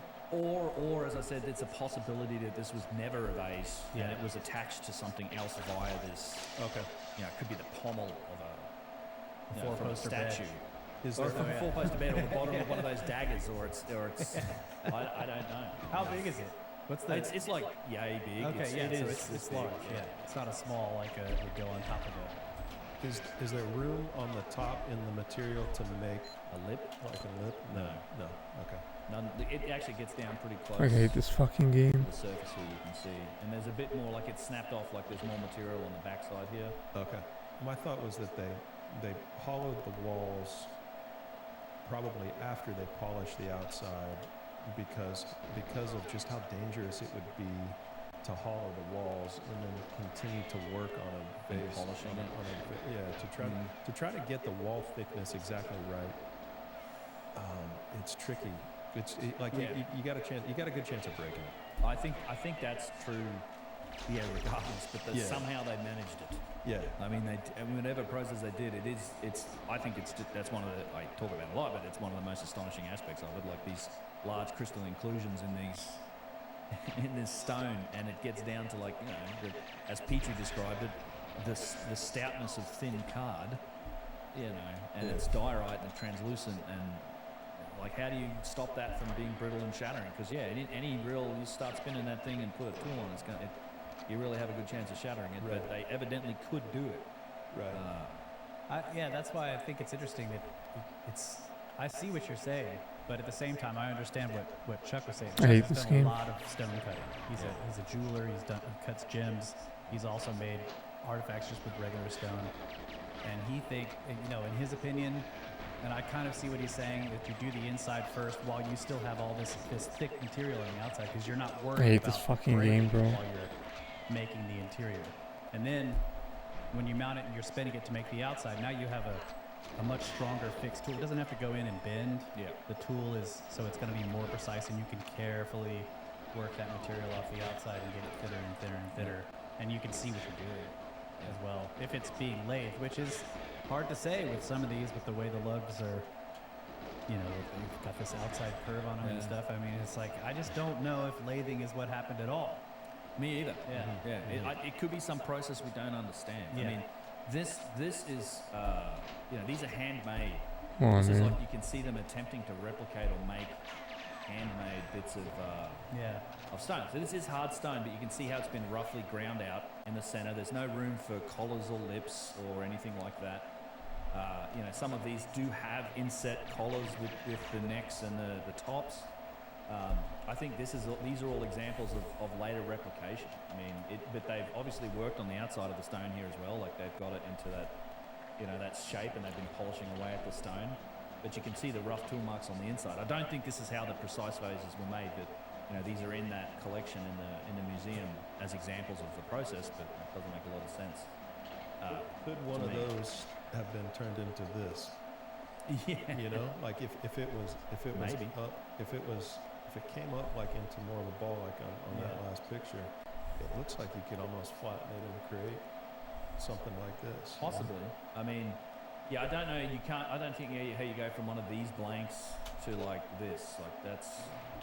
This is the one with all the corundum in it. I don't know why I click pause on essay. I'm an idiot. Those other ones? This one here. There's no room for handles on those. Yeah, I mean, I guess.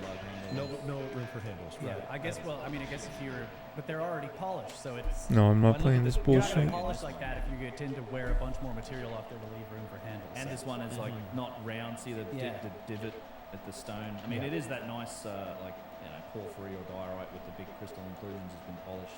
Yeah. But the center's been hacked out. It almost looks like that thing's hollow too. I can't tell if that goes all the way through. through, The center. yeah. It does look like it. Yeah. Well, they did make those.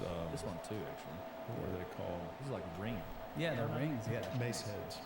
Mace heads Oh, yeah, too. like a Yeah, mace. the mace heads, right? The diorite mace heads that are all pre-dynastic. They're like flattened out. Yeah. I don't think. Well, so you're just they have holes in the polishing center. it with the blood of your enemies. Right. Exactly. Right. Yeah. I've been paying a lot more attention to the other stuff that isn't necessarily high precision lately. I've been looking for like this sort of stuff where your alabaster pieces. Yeah. This is handmade, beautiful, but clearly handmade from a softer piece of stone. Although you do see some really remarkable machining in other stone, like you do see some stuff in alabaster this is like just- this, which is like How? Yeah, right. what? This is like a how thing. Yeah. And why? Why? You got some of the really tiny ones, the thumbnail I do, size. yeah. No, really. Like how? Yeah. Well, I don't know. Is the answer. I guess There's that's also sets where there's two of them sort of connected, and you start to wonder how did they do that. Right. Yeah. Where's the 22 trip? Yeah, I'll find the. Look how organized he is. Look at that. Day 3, Day 2 Museum. This has, I do like this picture of Cole. Oh yeah. You see that? Flint blade. That's flint napping. That's the mastery in flint napping right there. Yeah. But yeah, I have the. So this is like the little. Yeah, the little bitty ones. Tiny little itty bitty ones. Look at this. I mean, they're, you know. It's crazy. This is like green tourmaline or something. It actually it lights up. It's like a bright, vivid green under a light. And the handles go bottom left to top right. On you can tell they're slanted a little bit. Yeah. On that one and on a lot of them. Not most of them, but on a lot of them they do slant bottom left to top right on both sides. So people ask like, well, if you extended the lines out, where would they meet? Well, if they're both going top left to bottom right, they never meet. They never meet. Yeah. And you can see with a bit of light on it how it's translucent. Yeah. It's like a not jade, but like green tourmaline might be the material. I mean, you have other stuff which is really interesting from a machining perspective. Stuff like this quartz crystal gourd. A little vase, like a long-necked vase, like a gourd. You also see these made from obsidian. Of course, it's next to flint knap stuff. Sure. Makes perfect sense. Yeah, totally. Yeah. And then they have some really nice, smaller pieces like this. Yeah, those are nice. Like it's like here's a replica, right? That's painted. Here's an original. Yeah, it's been painted and chipped. It might. I don't know if it's pottery or something. It might be pottery. That one. Proudly displayed next to the. You see like this in the background. Right. Next to these things. Right. Yeah, and this one's flat. That's why it's in this stand. It's like a flattened. It's like the one that you have over here. Yeah. And then this one, there's a couple like this that are like almost, I think, bang on for the OG Adams vase, the first vessel, and a lot of yours actually have that similar shape. Same shape, yeah. You see the same shape, and I keep comparing it to the same shape types that we see in the museum. I'm gonna have more photos on this one. What the So fuck? yeah, and then this is the later iterations of alabaster work, clearly handmade, still beautiful but not the same thing. Yeah, that's the big one. This is the big one. That's the big one you can kind of stand next to, put your hands on, and see. Looks like a perfect circle. It's good. It is. Yeah. And this is the interesting part that to me is like I think I have it for the inside. Yeah. So this is the big one.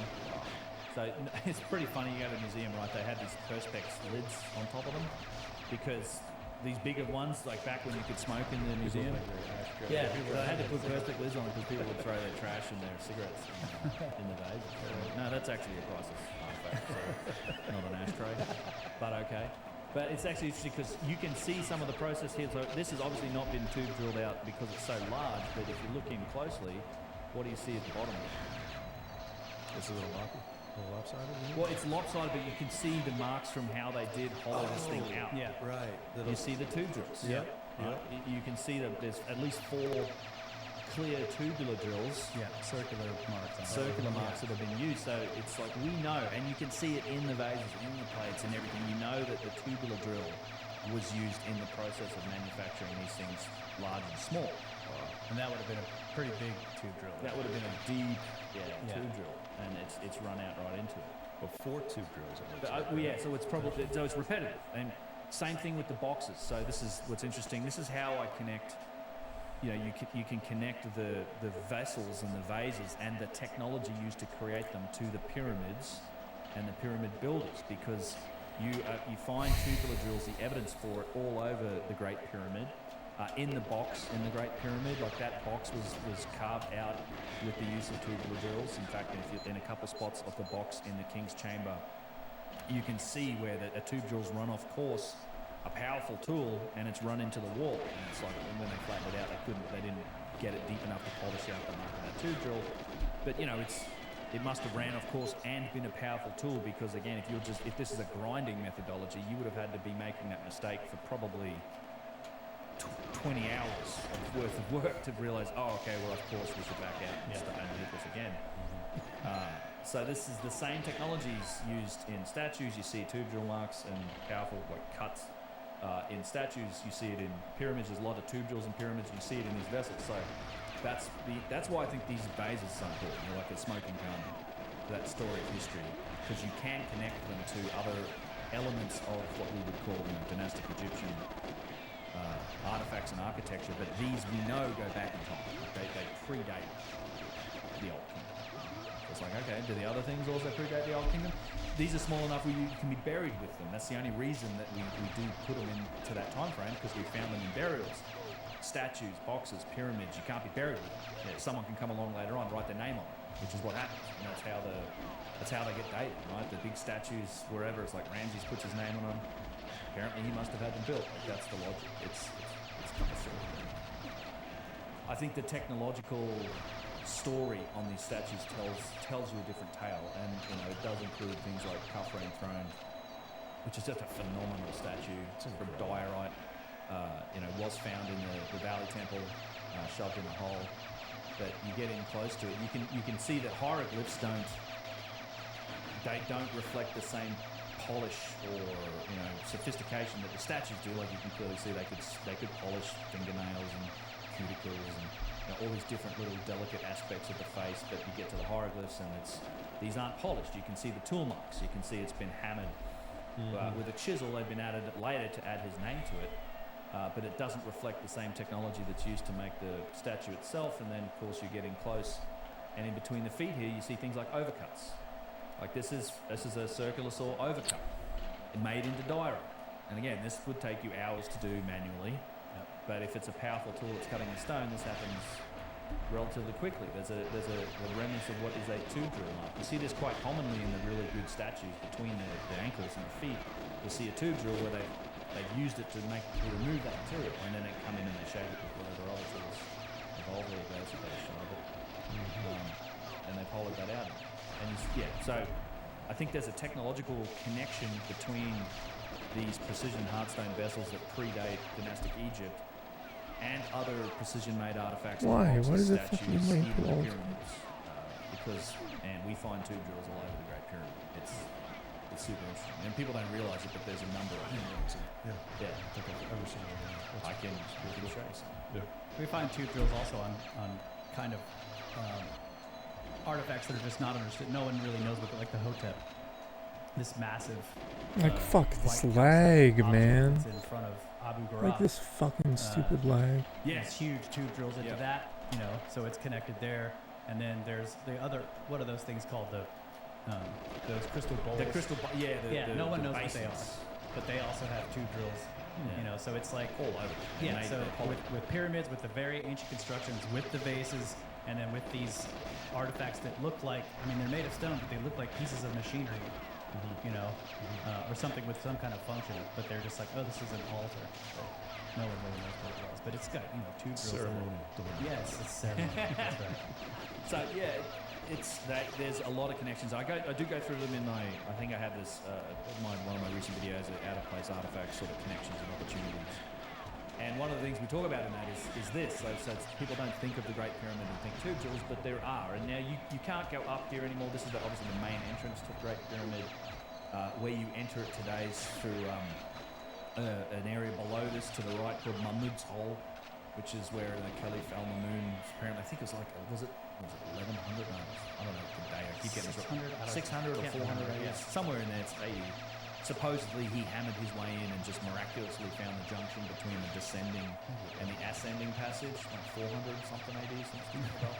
But that aside, that's where you get in there. Now back in 2015, you could get up here and there is stairs and you can see there's a railing, and this is where the descending passage comes out, right? So it's this level is absolute dog shit. Right down through the bedrock to the subterranean chamber, and there's a junction with the ascending passage that leads up to the king's, the grand gallery and queen and king's chamber. And we on our trips we do get special permission to the pyramid where they open What up all a dog the, shit terrible level. all of the chambers, and often we do that at night. Like we rent it out for 2 hours, so it's at night. So if you're friendly enough with the guards and we have connections and stuff, they'll let you walk up here. And it's not like the archaeologists go up here all the time. There's a staircase up here. It's not like you're climbing the pyramid or anything. But I really wanted to get up here, and Russ and I, so on the last trip, went up here, and I'd been up there before a couple of times, and we went up there to look at it. So you get up here, and this is this is where it slopes down. And this is the doorway. So that's the passage that goes straight like an arrow, you know, with like a 1/4 inch deviation over 350 feet or whatever it is to the subterranean passage, through the masonry of the pyramid, through the bedrock. And right here, just interesting, if you look on the bottom left of this, there's a stone. It's not like the other stone, which is all limestone. But there's a stone to the bottom left here that's kind of interesting, and it's this block. It's a granite block. Okay. And it's embedded in here. It's been broken off at the far end. And if you look closely at this granite block, you see at least 3 big tubular drill holes. And so here it is. And so with a bit of light on it, you've got one where the stone's been broken, and you can see the inside of that cut. And it's the same thing that we see with the Petrie's core number 7 and all of the tube drills we find at Abusir. And what this would have been the result of the initial, like the cutting process. See these deep striations and grooves in this hole, and this is quite a length. It was like it's a long, it's a long tube drill. That's the same, on the right is the same image as on the left. Yeah. So this is an image of that broken piece. That's crazy. So looking inside that tube drill, and then there's two holes behind it. They're full of sand and debris. That would be, to me, it's like, why can't we clear those out and latex mold these out? Okay, I think I'm done. Let's get a latex mold. We would find out. Thanks for being if here. that's inspiring. Thank you, I Mike. suspect Thank it you, is. Play Poker Now. Thank you, Eric You know, we Director. can back Thank up you, some of the Lurker. research that's happening with things like Petrie's core number 7. And who knows what's in front of this? Like where this block was smacked up, was broken off. There could have been something in front of Appreciate it. it. I mean, you don't put these holes there for no reason. There was probably another block that, in fact, there's good evidence that there was another block on the other side. It's not there anymore.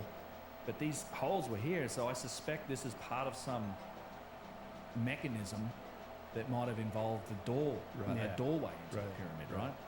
And, you know, this isn't the only example of tube drills in the Great Pyramid, because there's remember that, it's important to remember that's the descending passage that is connected to this, because at the bottom of the descending passage, you go into the, let's see, next slide, please. Yeah, let's play this. Thanks for being So here. you go down here and you get into the subterranean chamber. This is the subterranean chamber at the bottom. And in the center or over to the left of it, there's a big pit. And this digs down. We don't really know exactly how far it goes. But sitting right there on the ledge is a big chunk of granite. This granite probably came from the doorway